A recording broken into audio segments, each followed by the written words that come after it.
चलिए, आज है अपना 12th फिजिक्स का लेक्चर। अब ये कंटिन्यूशन है हमारी। इन द लास्ट लेक्चर हमने laws of parallel combination and series combination किया था और थोड़े से उसके कॉन्सेप्ट क्वेश्चन किए थे वहाँ। आज हम कर रहे हैं बच्चों इसके कॉन्सेप्ट कंसेप्चुअल्स।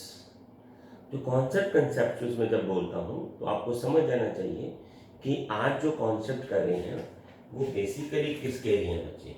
तो ये कॉन्सेप्ट्स होते हैं कॉन्सेप्ट कंसेप्चुअल्स। अब ये कॉन्सेप्ट कंसेप्चुअल्स होते क्या है, क्वेश्चंस हैं ये बेसिकली आपके 12th बोर्ड के लिए होते हैं और आईआईटी एंड नीट का कॉन्सेप्ट होते हैं।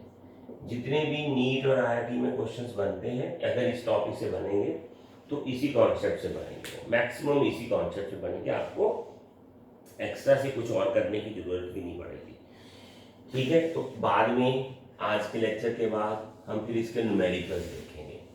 तो ये कॉन्सेप्ट कंसेप्चुअल क्वेश्चंस हम ले रहे हैं अभी। इसमें बहुत अच्छे अच्छे कॉन्सेप्ट होंगे, काफ़ी कुछ आपको सीखने को मिलेगा अगर आपने अच्छे से इसको लेक्चर देखा। देखिए, सीरीज और पैरेलल कॉम्बिनेशन एक इंपॉर्टेंट लेक्चर है। यहाँ से क्वेश्चंस फॉर आईआईटी नीट काफ़ी सारे बनते हैं और बनेंगे इसी कॉन्सेप्ट से। जितने भी आपको ट्विस्टेड या हॉट क्वेश्चन आते हैं या कोई थोड़े टफ क्वेश्चन आएंगे वो इसी कॉन्सेप्ट से बनेंगे, यहीं से शुरू होंगे। चलिए, पहला क्वेश्चन लेते हैं। तो चलिए, ये क्वेश्चन है हमारा, एक छोटा सा कॉन्सेप्ट है, बहुत अच्छा कॉन्सेप्ट है। तो वो बोलते हैं in a given figure how resistance changes by changing relative positions of resistors।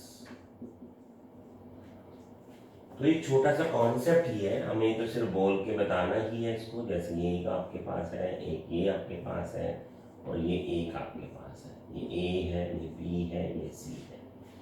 आपको ये बताना है कि ए एंड बी एंड सी यहाँ 3 रजिस्टर्स है। तो इनके जो रिलेटिव पोजीशंस अगर बदल दें तो अगर पहला कॉन्सेप्ट है इफ ए इज बी तो ए और बी स्विच ऑन करेंगे तो no change, no change. Definitely कोई चेंज नहीं आएगा रजिस्टर में।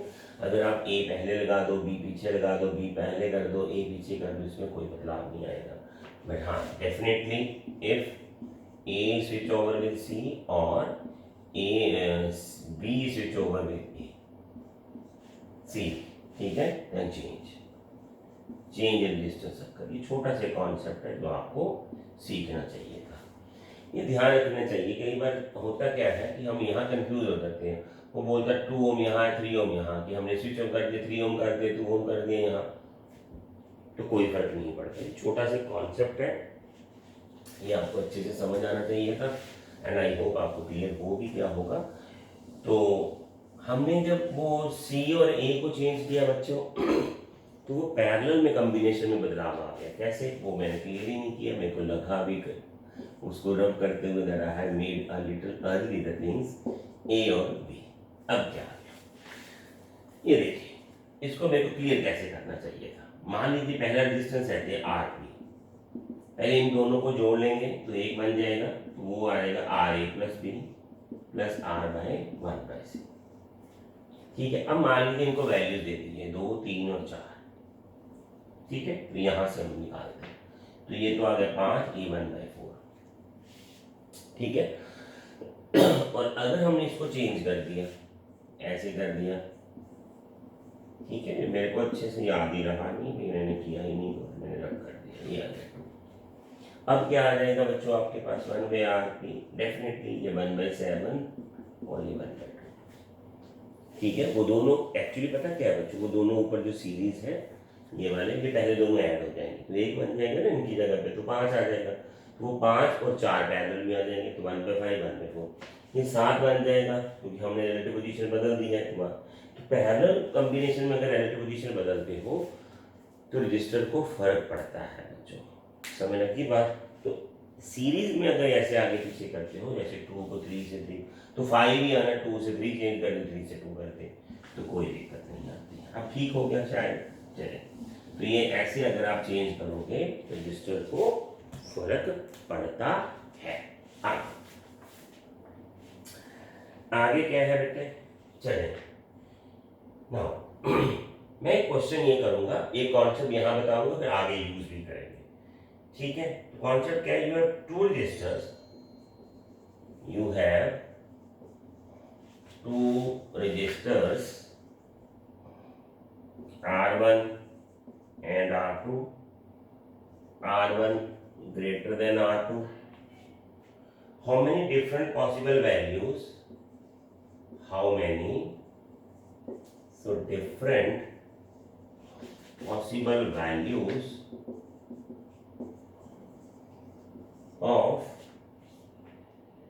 resistance can be resistance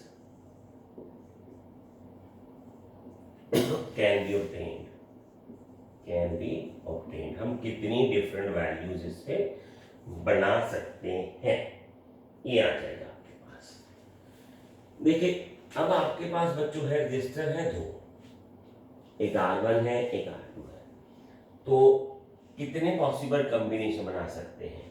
देखो एक तो दोनों को पैरेलल लगा लें तब आ जाएगा कॉम्बिनेशन, एक इंडिविजुअल रख लें इसको ऐसे, एक इसको ऐसे रख लें इंडिविजुअल, दूसरा लगाएंगे, और एक सीरीज रख लें ऐसे RS, एक सीरीज रख लें ऐसे, ये पता चला। अब यहां से जो एक बात है वो याद रखनी है आपको, ये मैं यहां से एक छोटा सा कॉन्सेप्ट बताना चाहता हूं आपको। मान लीजिए R1 है 2 और R3 है 3, वो R1 ग्रेटर है, सॉरी ये 3 और ये 2 है, ये ले लीजिए। अब यहां से आपने एक बात सीखनी है बच्चों, 1/RP क्या आएगा, 1/3 1/2। तो चलिए 4 3 2 1 ये ऐसे रहने देते हैं ना, चलो 3 है कोई बात नहीं। तो 1/RP ये कितना बन गया हमारे पास 5/6, विच इम्प्लाइज RP 6/5। RP क्या आ गया हमारे पास 6/5। अब यहां मैं लिखने वाला हूं 1.2 ओम्स में है डिस्टेंस, ठीक है। अब यहां से देखो सीरीज में कैसे आया RS, तो RS है 3 + 2 5, तो यहां आ जाओ, ये आ गया 1.2 ओम, ये आ गया 2 ओम, ये आ गया 3 ओम, और ये आ गया आपके पास 5 ओम। या तो आपके पास रेजिस्टेंस बनेगा 1.2 ओम का या 2 ओम का या 3 ओम का या 5 इंक्रीजिंग ऑटोमेटिकली। पर अभी आपने नोटिस नहीं की होगी बात जो मैं बोलने वाला था, जिसके लिए मैंने ये सारा डाटा किया है।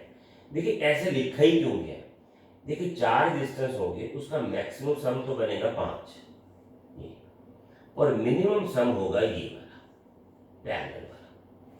पैरेलल में जो रजिस्टर आएगा वो इन दोनों के से छोटा होगा, सीरीज में जो रजिस्टर बनेगा वो इन दोनों से बड़ा आएगा।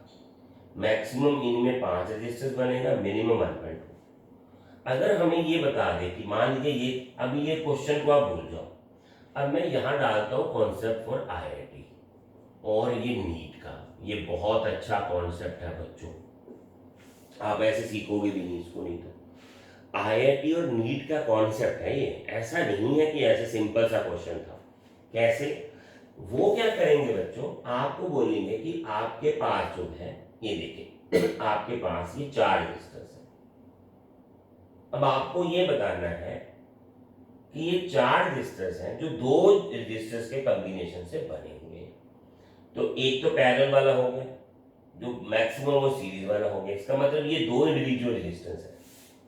ये ध्यान रखना आपको, ये 1 मिनट में हो जाता है क्वेश्चन, मिनट भी ज्यादा बोल दिया, ये देखने के बाद ही क्वेश्चन होगा कि 4 रजिस्टर थे जो 2 के रजिस्टर्स के कॉम्बिनेशन से बने हुए हैं, 1.2 2 3 एंड 5। तो आपको ये देखना है कि जो छोटा है सबसे वो पैरेलल कॉम्बिनेशन वाला होगा, बड़ा क्योंकि 2 रजिस्टर से यही 4 कॉम्बिनेशन बनते हैं, ये ध्यान रखना। 3 से आगे बन जाएंगे पर वो और होंगे, फिर वो उतने टाइम में सॉल्व भी नहीं होता क्वेश्चन। तो ये पैरेलल कॉम्बिनेशन है, ये सीरीज वाला कॉम्बिनेशन, ये इंडिविजुअल होंगे। तो ये जो बीच वाले 2 होंगे ऐसी सीरीज रख दो उनको, वो इंडिविजुअल वाले होंगे। या पैरेलल में दो डाल दो, या एक पैरेलल ले लो, ये एक ले लो, या ये दोनों सीरीज में डाल दो। तो अभी आगे क्वेश्चन आएगा ऐसा, फिर वो देखेंगे। ये कॉन्सेप्ट एक्चुअली क्या है बच्चों, ये कॉन्सेप्ट लगता छोटा है बट बहुत बड़ी बात है ये। हम ऐसे इस कॉन्सेप्ट को समझते ही नहीं। क्या नहीं समझते हैं? You have two resistors R1 और R2. How many different possible values of resistance can be obtained? तो ये तो हमने पॉसिबल वैल्यूज लिख दिया कि आप उसको पैरेलल ले लें या उसको सीरीज में ले लें या इंडिविजुअल ले लें, बट और वैल्यूज भी हमने ले ली जब मैंने यहाँ ले ली। तो बट अगर जो चार वैल्यूज ही देता तब कैसे करते? तब ये बातें कॉन्सेप्ट में याद आती है कि अगर आपके पास चार रजिस्टर्स हैं, दो रजिस्टर्स हैं, तो उनके चार कॉम्बिनेशन कैसे बनते हैं? पैरेलल, इंडिविजुअल वाले दो और सीरीज।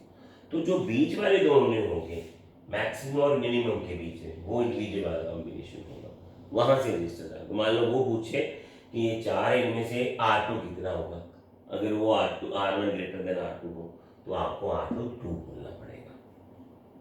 समझ लगी बात आपको अच्छे से? ऐसा क्वेश्चन रिवर्स में पूछते हैं। तो ये IIT और नीट में बहुत सी बातें ऐसी हैं। मैं अभी आपको एक और बात बताने वाला हूँ बच्चों। देखिए आपका मेरे को तो ये पता नहीं है कि आप कैसे सोचते हो बच्चे, कुछ लोग देख रहे हैं चैनल, कुछ नहीं भी हैं। तो हम क्या करते हैं हैफजर्डली बच्चों, जैसे बहुत सारे बच्चे बड़े बड़े बिग नेम जो है इंस्टीट्यूट्स, वहाँ से कोचिंग्स की सोचते हैं, ये सोचते हैं। पर ये कॉन्सेप्ट जो मैं अभी बता रहा हूँ आपको, ये आपके NCERT में ही पढ़े हैं सारे।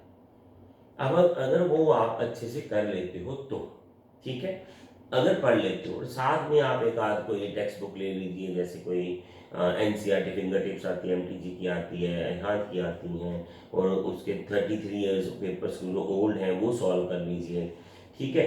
तो आपको सिर्फ बाद में ज़रूरत पड़ती है टेस्टिंग की, तो वो हमारे पास तो टेस्ट अच्छे से पड़े हुए हैं, कोई दिक्कत नहीं है।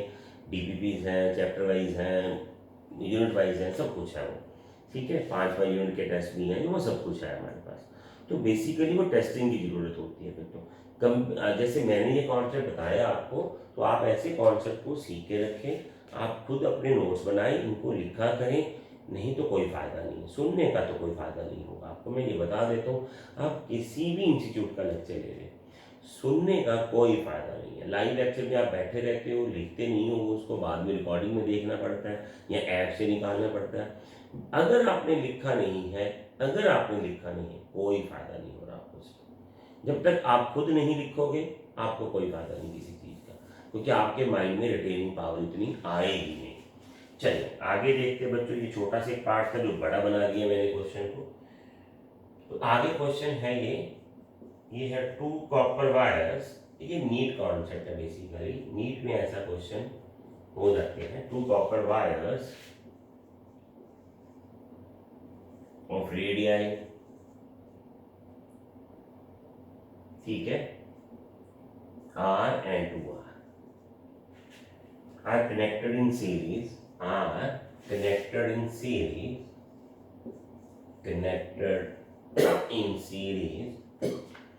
How will the drift velocity of the electron changes while moving from first wire to second wire? How will drift velocity changes when moving from first to second wire? अब देखा आपने ये कॉन्सेप्ट। तो हमारे पास एक तो R रेडियस वाली है रॉड, ये मान लीजिए R रेडियस है हमारे पास, इसकी लेंथ है, और उसके बाद हमारी कनेक्शन है 2R रेडियस से।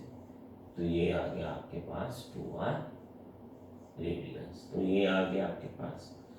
अब आपको क्या बताना है बच्चों? देखिए आपको इस क्वेश्चन में गौर से देखा आपने, ये कॉन्सेप्ट नीट कॉन्सेप्ट किस लिए बोला गया? वैसे तो IIT कॉन्सेप्ट भी है, कंपटीशन कॉन्सेप्ट है, पर ज़्यादातर ये नीट में ही चलता है। तो हमारा है क्या बच्चों? देखिए ये पोटेंशियल V लगा दिया। अब जो करंट है वो I है, करंट दोनों में सेम है, I गुजरेगा। तो अगर करंट सेम है तो फिर ड्रिफ्ट वेलोसिटी क्यों चेंज हुई? तो ड्रिफ्ट वेलोसिटी के चेंज होने का कारण है, क्योंकि ड्रिफ्ट वेलोसिटी जो होती है बच्चों वो हमारी डिपेंड करती है N E V इंटू जो है A इंटू वी डी, ये ड्रिफ्ट वेलोसिटी है। अब area into drift velocity is I by N E. अब ये कांस्टेंट है।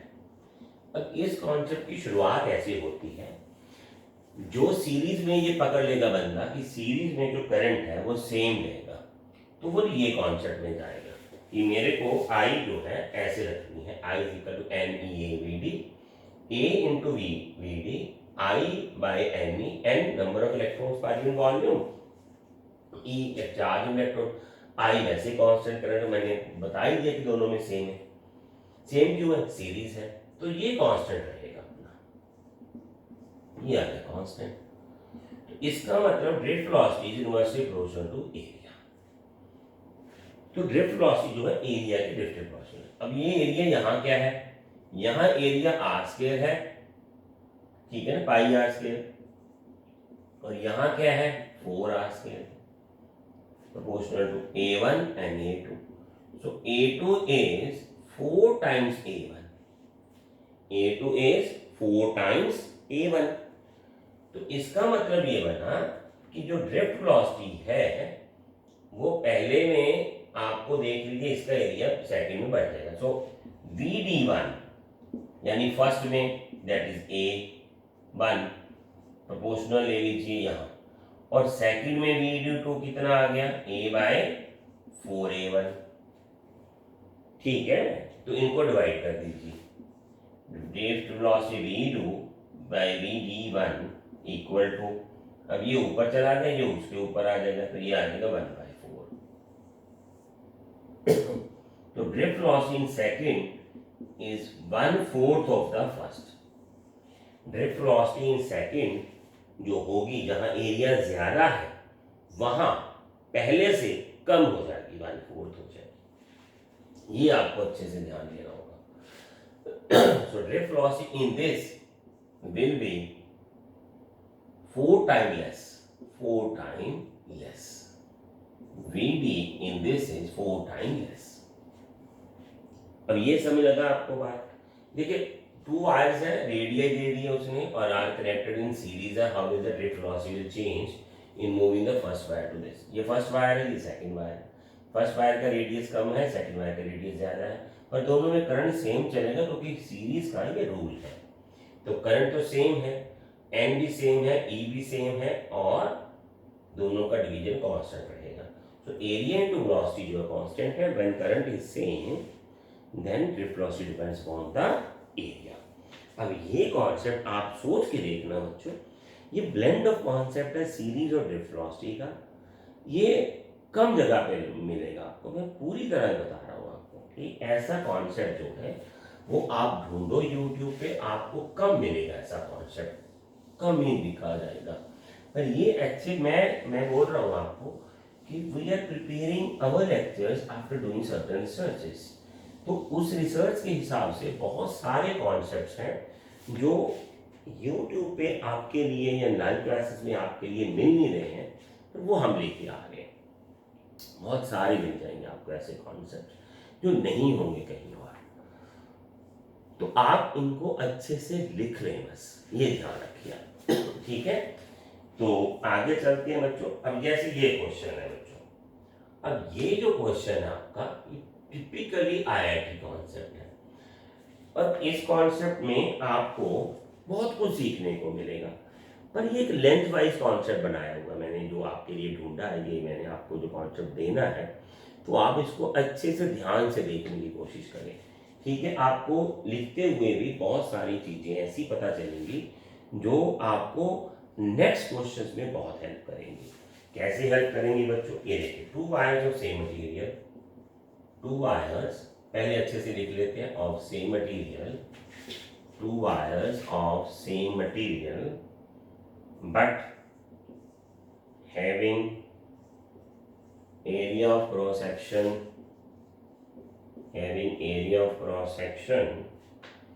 in the ratio 2:1, and length in ratio 1:2, ठीक है। are connected in series, are connected in series. Find the ratio of electric field strength in the two wires when a current is passing through them. So find the ratio of electric field in conductors. अब ये देखिए, मैं वही तो बोल रहा हूं आपको, ये जो कॉन्सेप्ट है ये बहुत सी बातें आपको क्लियर करेगा। मैं फिर बोल रहा हूँ, आपने कुछ बच्चों ने लगा ली होंगी, आप उनसे बात करें तो उनको, बहुत कम बच्चों को ये कॉन्सेप्ट पता होगा। Definitely 99% I am sure. अगर मैं इतनी बात बोल रहा हूँ तो इसके पीछे भी कुछ राज है। तो ये रिसर्च के बाद बनती हैं चीज़ें ऐसी, जैसे सेम मटेरियल है बट एरिया क्रॉस सेक्शन जो है रेशियोज दे रखी हैं, लेंथ है, कनेक्टेड इन सीरीज है। तो but having two same material wires है, क्रॉस सेक्शन एरिया 2:1 एंड ये वाला। तो ये है अपने पास, ये है register,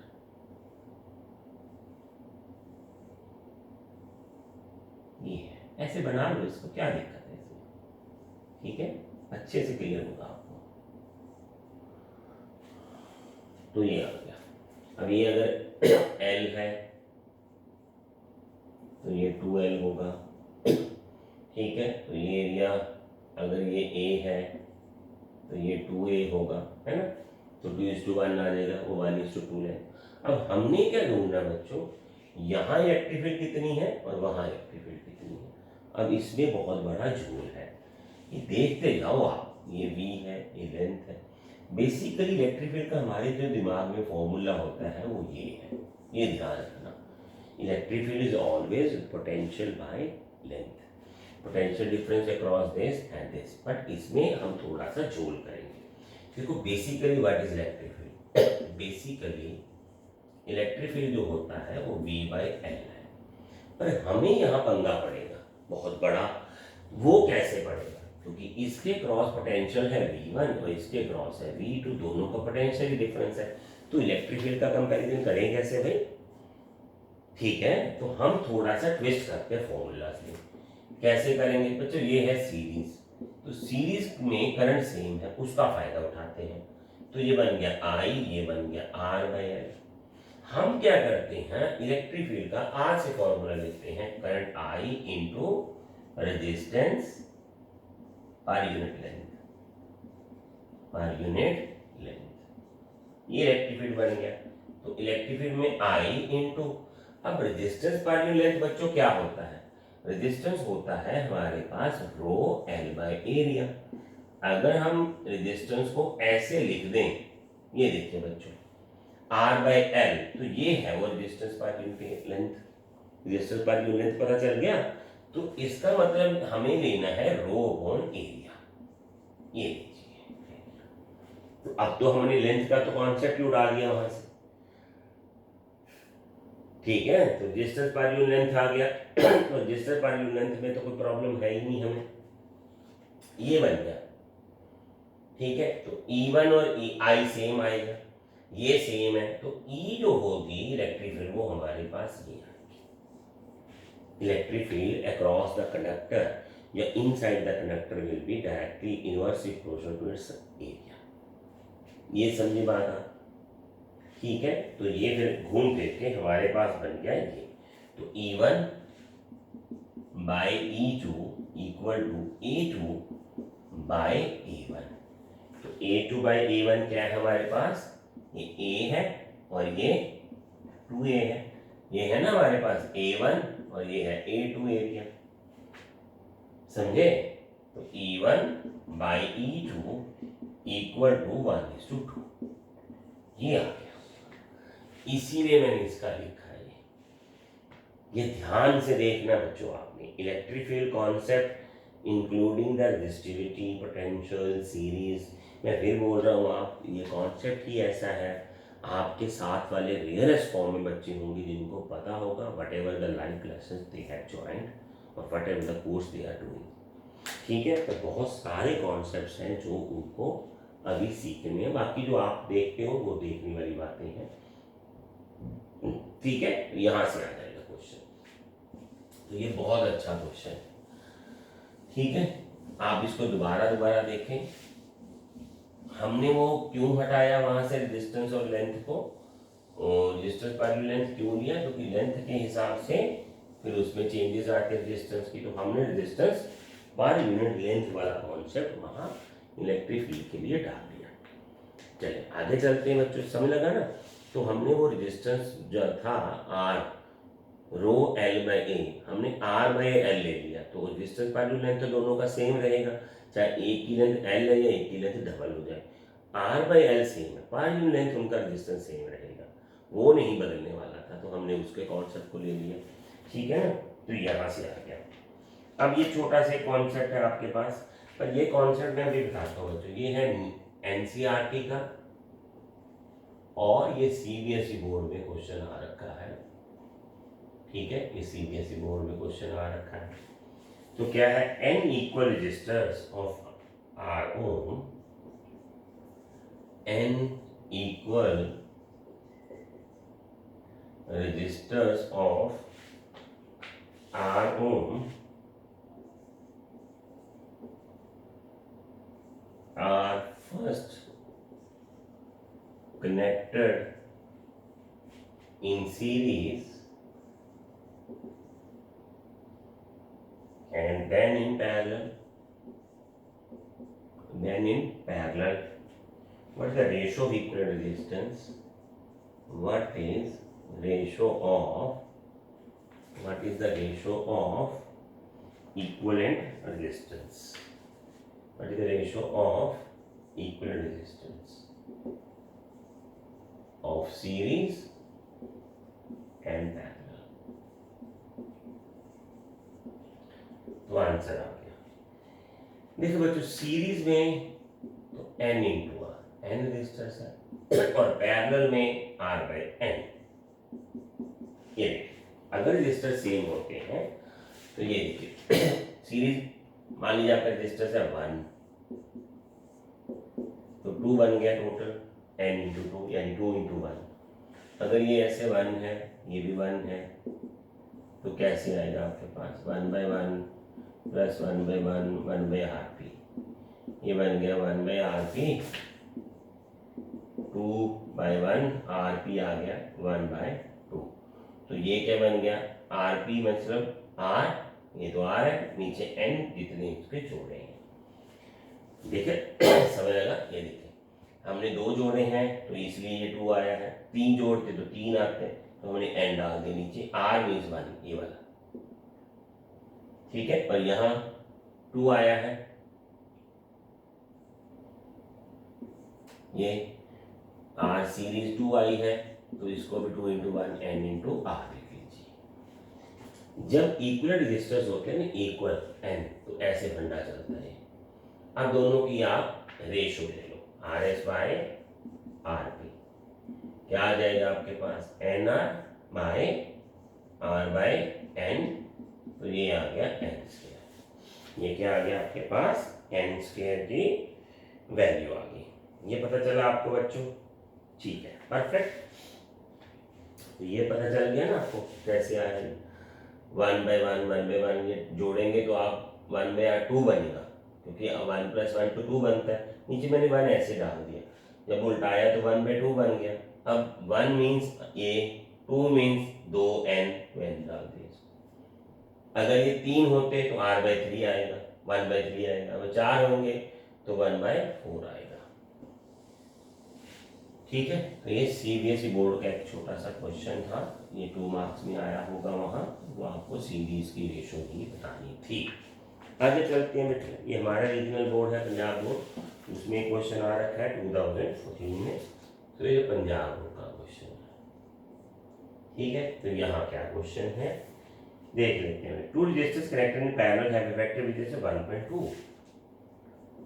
2 resistors connected in parallel has effective resistance 1.2 ohm, and one of the resistors of parallel combination broken and effective resistance is 2 ohm. So one of the resistor in parallel combination is broken and resistance become 2 ohm and resistance become 2 ohm. Find the resistance broken. Find the broken resistance. ये आ गया, ये है ऐसे। अब मान लीजिए ये R1 है, ये R2 है, तो अफेक्टिव पैरेलल में इतना दे रखा है 1/RP 1/R1 प्लस 1/R2, तो ये हो गया आपके पास अफेक्टिव रेजिस्टेंस है इसका 1/2। ठीक है, ये क्या आ गया R2 plus R1 into R2 1/2, LCM ले लिया, साथ में जैसा। अब एक कोई रेजिस्टेंस ब्रेक हो गया, ठीक है, तो इफेक्टिव 2 हो गया, मान लीजिए ये ब्रेक हो गया, टूट गया, तो ये 2 इफेक्टिव रेजिस्टेंस यहाँ से आएगा, फिर तो एक ही बचा, तो R2 हमारे पास 2 ओम आ गया, फिर तो एक ही रेजिस्टेंस बचा ना, R2 कितना आ गया 2 ओम आ गया, तो इसका मतलब R2 तो आ गया हमारे पास। अब R1 निकालना हमें, तो हम क्या लेंगे 2 प्लस R1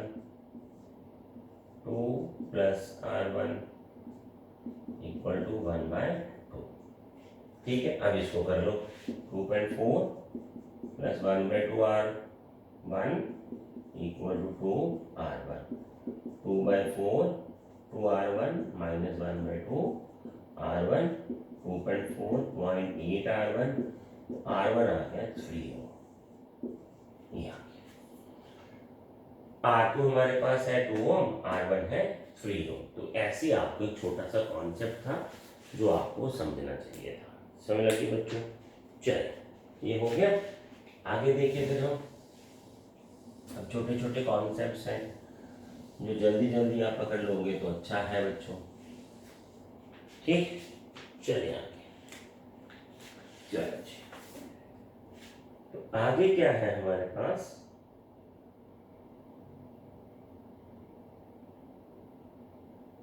ठीक है, ये एनसीईआरटी क्वेश्चन है।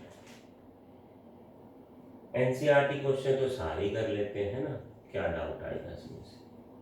चलो देख लेते हैं, फिर मैं आगे भी एक क्वेश्चन करवाता हूँ, फिर मैं बताता हूँ आपको वो क्या है।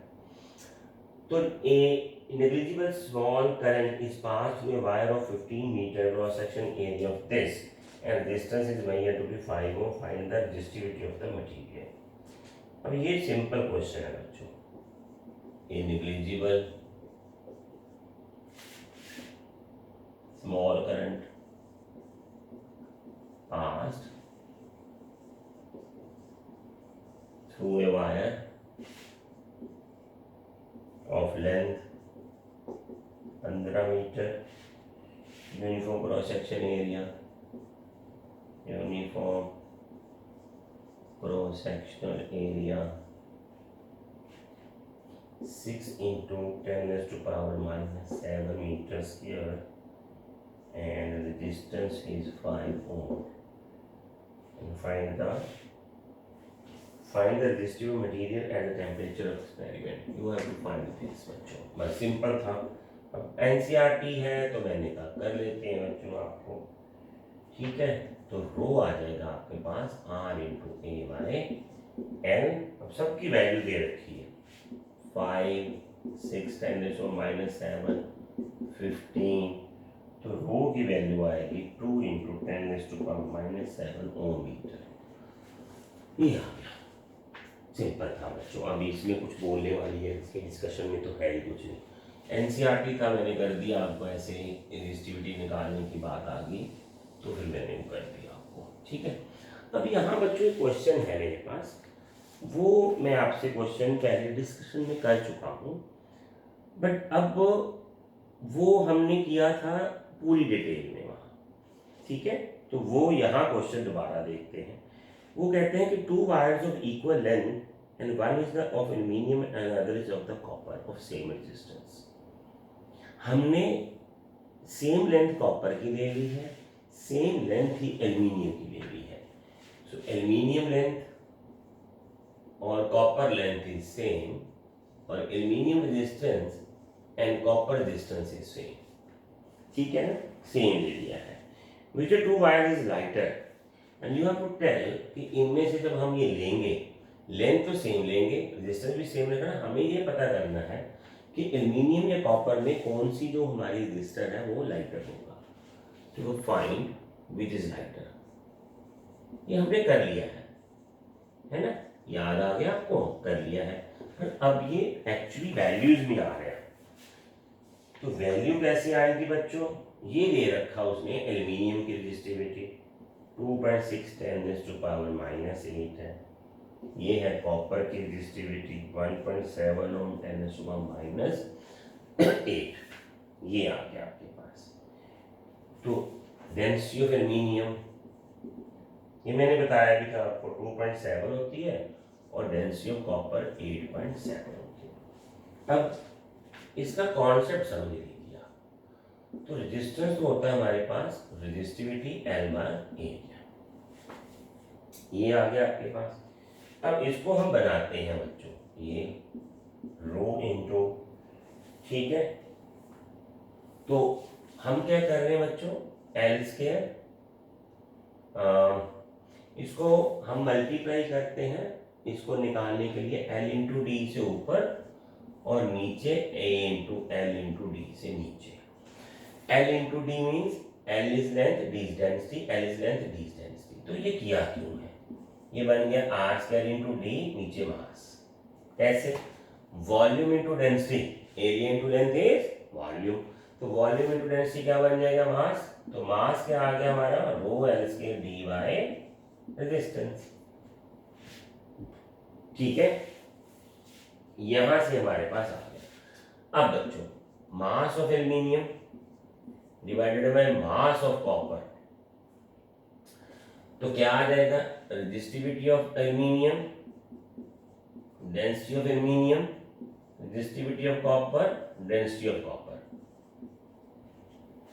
आप बोलोगे ये लेंथ और आर किधर गया, सेम है, काट दिया. अब जब आप इसकी वैल्यूज डालोगे, ये देखिए ये सारा कुछ दे रखा है, ये सारा कुछ दे रखा है, ठीक है. आप जब इसकी वैल्यूज डाल के सॉल्यूशंस करोगे तो ये आएगा 0.4639. इसका मतलब ये बना, अगर हम इसको अच्छे से समझें, ठीक है, तो एल्यूमिनियम का जो मास हमें लेना पड़ेगा वो 0.46 मास ऑफ कॉपर है. मतलब कॉपर से इतना कम होगा, ध्यान रखें, आधा ही आ जाएगा. समझ लगी, एल्यूमिनियम का मास कॉपर से कम लेना पड़ेगा. तो इसका मतलब ये बना कि एल्यूमिनियम वाली जो लेंथ है वो लाइटर होगी. ये मैंने अब तब भी आपको अब प्रूव हो गया. ये आ गया ना इतना, ये वाला 0.46, मतलब कॉपर से एल्यूमिनियम का जो मास लेना पड़ेगा वो 0.46 टाइम लेना पड़ेगा. मान लीजिए अगर आपको कॉपर की वैल्यू 1 kg की है तो ये तो फिर 460 kg ग्राम में ही सर जाएगा, क्योंकि ये 0.4 से मल्टीप्लाई होना 1 kg को, तो ये 0.4 kg आएगा. तो aluminium is equal to 0.4 kg, that means less lighter. तो ये प्रूव कर दिया.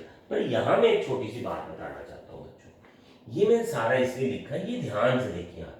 ये ये रेजिस्टेंस है, L इंटू डी से मल्टीप्लाई हुआ, ठीक है. फिर इसको मैंने इसके रूप में लिया और मास के रूप में रेजिस्टेंस को लिया, ये वाला, ठीक है. अगर लेंथ सेम है, रेजिस्टेंस सेम है, तो ये फंडा चल जाएगा. अगर आपके पास देखें, अगर आपके पास मटेरियल सेम आ रहा है, डेंसिटी सेम है, ये सेम है, फिर रेजिस्टेंस सेम है, फिर लेंथ से मास का डिवीजन हो जाएगा, कई कुछ बनेगा. पर बनेगा यहीं से सारा कुछ, जब आपको ऐसे क्वेश्चन की जरूरत पड़ेगी. ये समझ लगी बात आपको बच्चों. तो ये ऐसे कुछ क्वेश्चंस आते हैं, जो कॉन्सेप्ट्स हैं ये आपको अच्छे से समझ आने चाहिए. कितना कोई मास आ जाएगा, कौन सी लाइटर हो रही है. तो हम यहाँ से एक बात समझ के चलते हैं, रेजिस्टेंस सेम है तो डेंसिटी पे डिपेंड होता है सारा कुछ। चलिए नेक्स्ट क्वेश्चन है बच्चों अपने पास, ये क्या है, ये बहुत अच्छा क्वेश्चन है। To wires of same material, मैं अभी बताता हूँ ये कहाँ का क्वेश्चन है। To wires of same material but, ठीक है,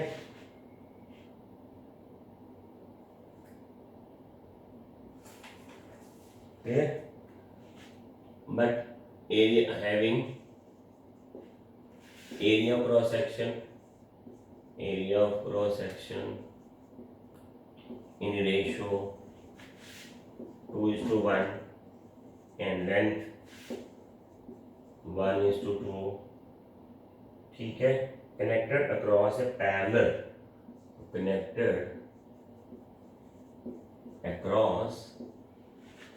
combination across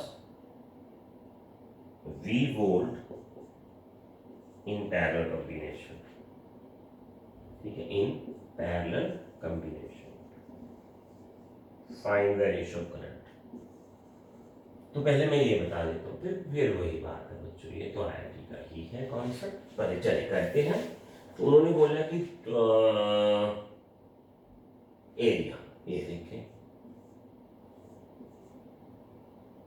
2 और लेंथ 1,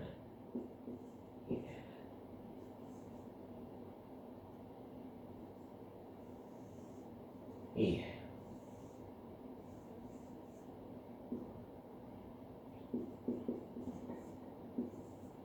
ये आ गया। तो हमें यहां से इनके करंट की डिवीजन करनी है बच्चों, I1 I2 हमें इनकी रेशियो निकालनी है। दोनों पैरेलल कॉम्बिनेशन में, दोनों में हमें जो डिस्टेंसेस हैं वो दे दिए हैं। अब जैसे मान लीजिए हमने A1/A2 ले लिया 2:1, आंसर में आ गया, तो L1/L2 1:2, ठीक है, ये ध्यान रखना आपने। अब है क्या बच्चों, देखिए I जो है ना हमारा I1/I2, ये होगा V/R1 and V/R2, V/R1 and V/R2, because current होता ही है इसमें, क्या है, पोटेंशियल दोनों का सेम होगा क्योंकि पैरेलल में है। तो इसमें करंट कितना जाएगा V/R1, इसमें करंट कितना जाएगा V/R2, तो इसकी रेशो क्या बन जाएगी, V तो कट जाएगा, R2/R1।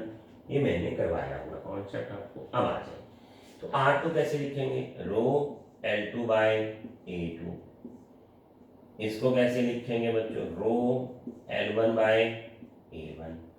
तो I1/I2 से रो कट गया, तो ये क्या बन गया, A1/A2 L2/L1, ठीक है, A1/A2 एंड L2/L1।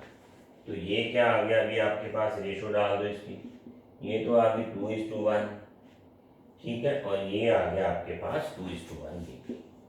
कैसे, ये देखिए L1/L2 है, यहां से ये निकाल लीजिए 2:1, तो I1/I2 4,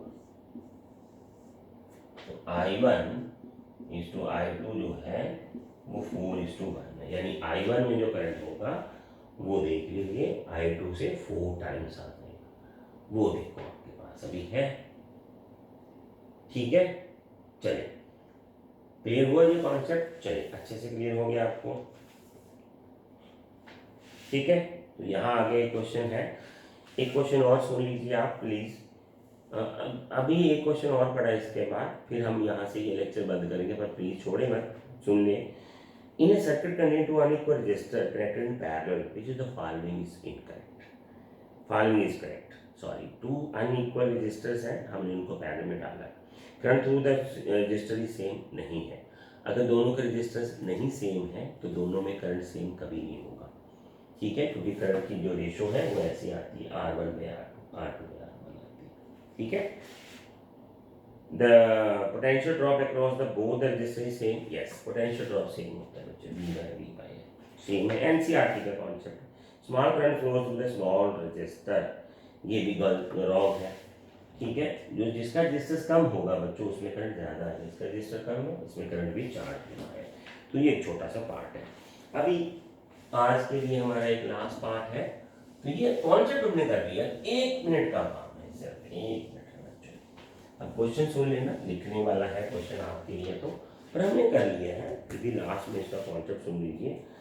देखिए ये क्वेश्चन जो बच्चों आया था, ये आया क्वेश्चन तो मेडिकल टेस्ट में ही है, जो पहले पुराने टेस्ट होते थे 2-4 साल पुराने, ठीक है। तो पर क्वेश्चन बहुत अच्छा है। Student consist of register 3, 4, 12, 16। तो 3, 4, 12 और 16 के 4 रजिस्टर्स की उसके वैल्यूज हैं।